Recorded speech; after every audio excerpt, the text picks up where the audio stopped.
As a teenager who had been raised Catholic, what first drew me to the evangelical church was how laid back it seemed, especially with the contemporary worship music and how the youth pastors prayed to Jesus like talking to a longtime BFF.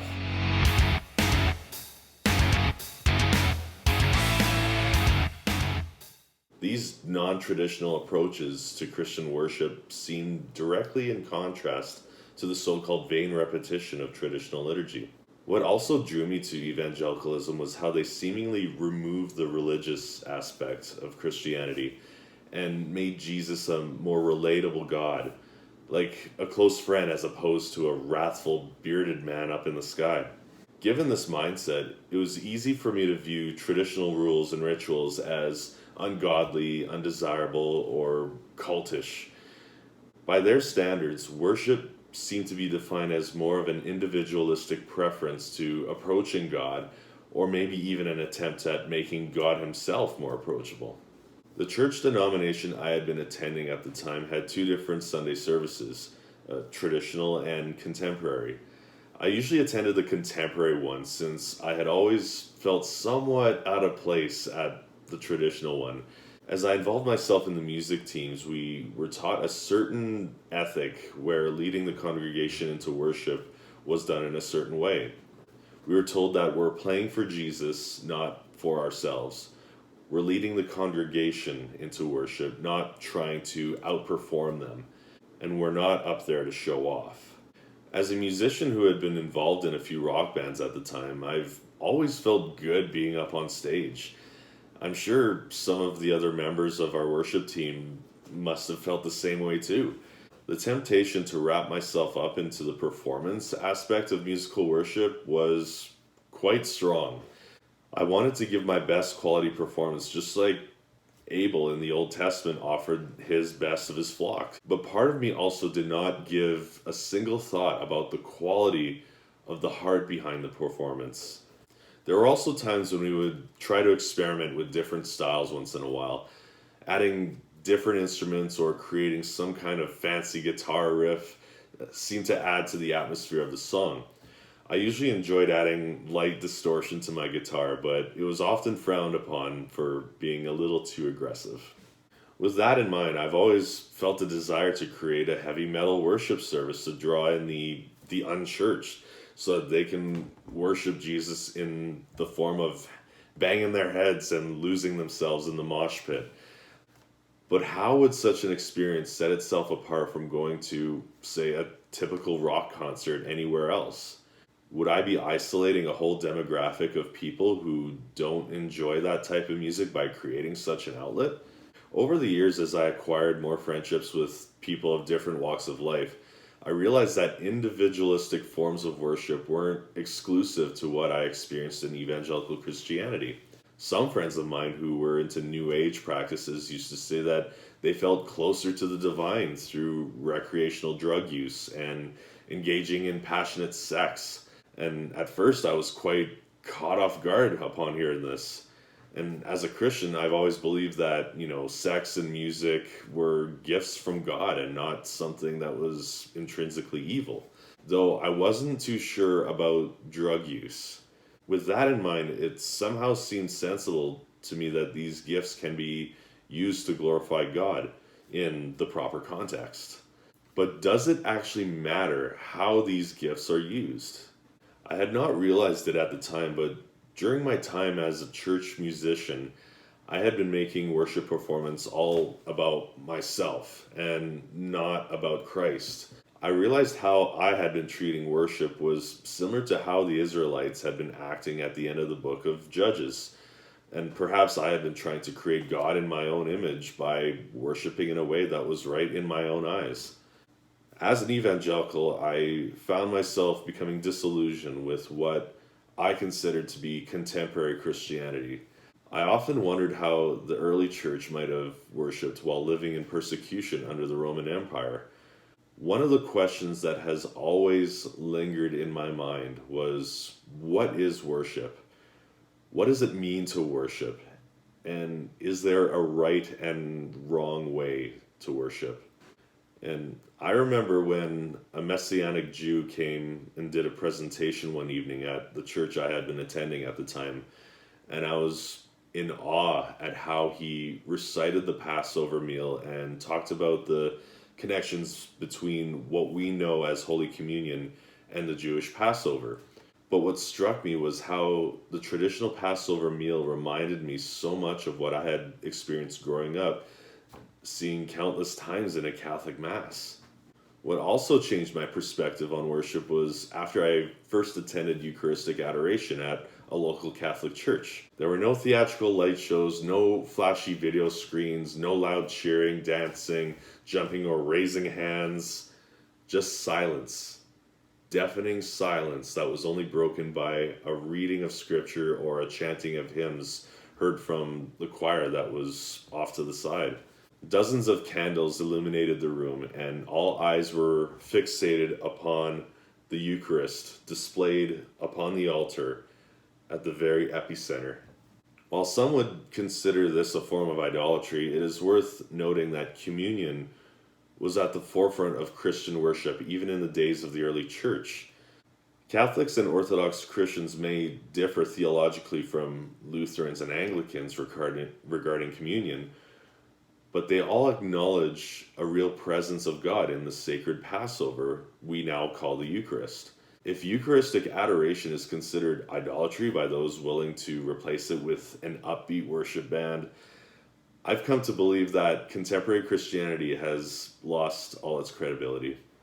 Considering where I was in my walk with Christ, returning to Catholicism was probably the best step I could have taken at the time. But what I did not expect was to find out that the Catholic Church has its own internal problems of disunity, most often between modernists and traditionalists. Before the Second Vatican Council of the 1960s, all Catholic masses were recited in Latin, and since then they have been performed in the local language of wherever the parishes were residing. I had the privilege to attend a Latin Mass here in my own city, and I remember the first time I had attended, I recall thinking it was very beautiful and very reverent, and especially with how the tabernacle was sitting at the very center, directly behind the altar. The priest was facing the tabernacle, which was unlike what I had seen in the parish I had grown up with, where the priest was actually facing the crowd. So the focus of the congregation was directed towards the Eucharist itself. And this seemed like a far more reverent practice of worship than what I was used to. Yet my only grievance was I had no idea what was going on due to everything being in Latin, except for the homily, of course. But oddly enough, it seemed to add a level of mysteriousness in the liturgy. I also had the privilege of attending a Byzantine Divine Liturgy at a local Ukrainian Catholic church. As a Roman Catholic, I was deeply moved by the beauty of the liturgy and the brilliant iconography accommodating it. They recited things in patterns of three, it seemed, including the sign of the cross. Like the Latin Mass, the priest also faced the tabernacle, or what we Roman Catholics call ad orientem in Latin. Unlike the typical wafer I usually received in a Roman Catholic Mass, they distributed the Eucharist in the form of bread cubes and that were dipped in the chalice. And they used a small spoon to toss it in people's mouths as they approached in the lineup down the aisle. It seems like a more sanitary procedure as opposed to drinking from the same chalice like what many Roman Catholics do. I feel as though all these qualities I found so attractive should be readopted into the usual Catholic liturgy. One can only wonder that a movement within Catholicism would gain such widespread attention because of people like myself who desire a return to orthodoxy, especially out of a sheer disdain for contemporary worship.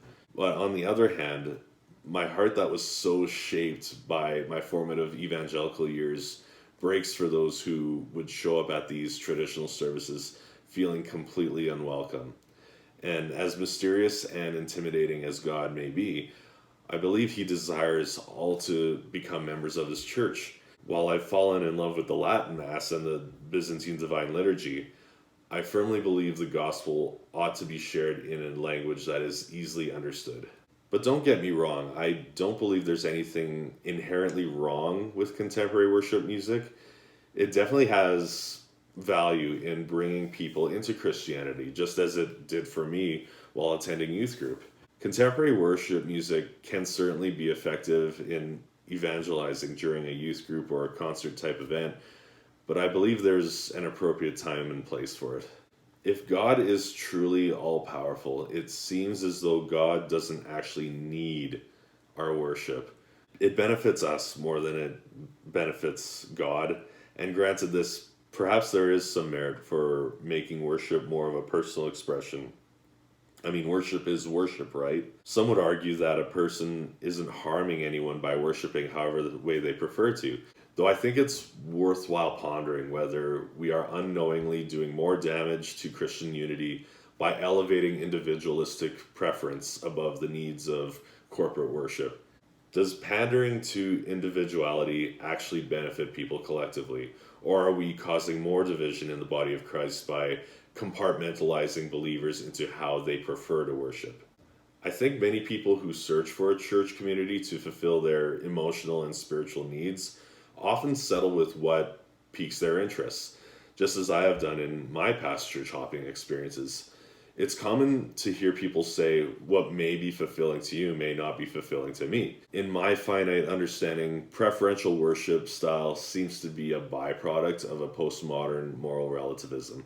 Though I'm sure relativism has been an ongoing problem of human society since the beginning. But again, the Bible verse that seems to continually pop up in my mind states, "In those days there was no king in Israel. Every man did what was right in his own eyes."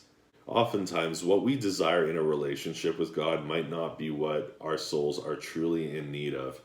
It's easy to give up on Christianity when an aspect of church life fails to meet our expectations. A famous quote by G.K. Chesterton that has continued to resonate with me seems to sum it up really well. Christianity has not been tried and found wanting. It has been found difficult and not tried. I've often heard fellow Christians compare God to a doctor and us as his patients. In order to be cured from an illness, we usually take a physician's advice on how we ought to receive treatment. And if we try to alter the prescription, we risk ourselves to worsen our symptoms, cause an overdose or worse. And in many cases, I think adapting how we worship God in our own preference can potentially be spiritually harmful. Do we risk indulging in sin when worshiping the divine through our own subjective desires? It's an interesting thought, I find, especially when considering how the Bible reveals how God instructed mankind how he wanted to be worshipped throughout the ages. It seems we are free to choose whether to worship God or not, though the right to how we worship him is not truly ours to claim. And as the cliche says, if you wouldn't do it at Calvary, you probably shouldn't do it at church. From all of us here at Faith and Reason Studios, this is René Albert from Coffee and Crucifix. Stay caffeinated and stay holy. God bless.